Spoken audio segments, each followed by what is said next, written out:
You just go to a test contact here. One of the things that you guys had requested was zip code lookups.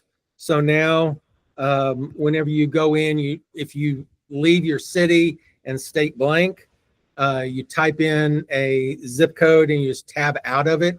It will do the lookup and automatically fill in your city and state. I don't have it filling in the country automatically. It's going to always be USA. Some people don't want to fill that in, so I'm leaving it so that it doesn't. You guys can just manually fill that in if you want to.